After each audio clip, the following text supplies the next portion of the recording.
This is chapter 49 of Life with Pi. In the morning I could not move. I was pinned and weakened by the tarpaulin. Even thinking was exhausting. I applied myself to think straight. At length, as slowly as the caravan and the camels crossing the desert, some thoughts came together. The day was like the previous one, warm and overcast, the clouds low and breeze light. That was one thought. The boat was rocking gently over another. I thought the sustenance for the time I had not dropped, and I had think to bite or eat a minute of sleep. 3 days fighting anxious explanations for weakened brought me little strength. Richard Parker was still on board. In fact, he was directly beneath. Incredible that such a thing should need consent to be true. But it was only after much deliberation upon assessing various mental items and point of view that I concluded that it was not a dream of delusion, but misplaced memory or fancy or any other such falsity. To be solid and to be witnessed while we can highly agitated state. The truth of it was to be confirmed as soon as I fell well enough to investigate. How I have failed to notice for 2.5 days a 450-pound Bengal tiger in a lifeboat 20 feet long in a conundrum I have to crack later. I have more energy to feed surely than Richard.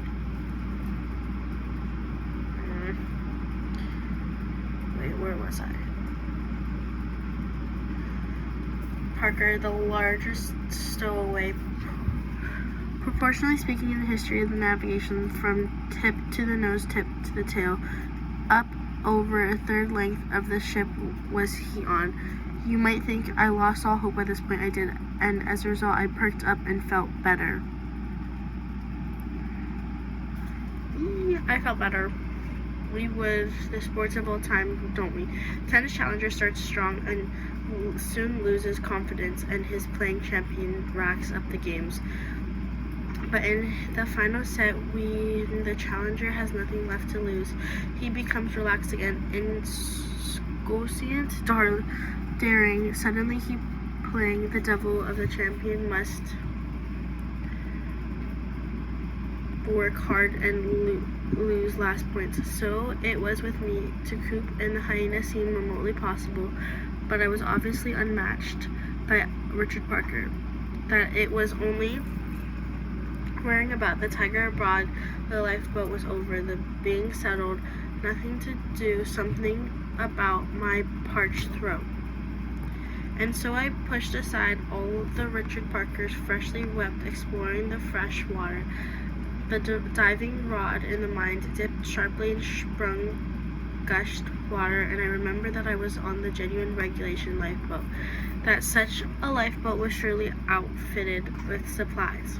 That seemed like perfectly reasonable propositions, but a captain would fail and in elementary a way of ensure safety of his crew. The ship chandler would not think of making little extra money to notable guise of saving lives. It was settled.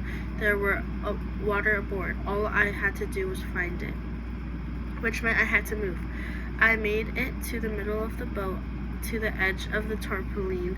It was a hard crawl. I felt I was climbing into the side of a volcano, and I was about to look over the rim into a boiling cauldron of orange lava.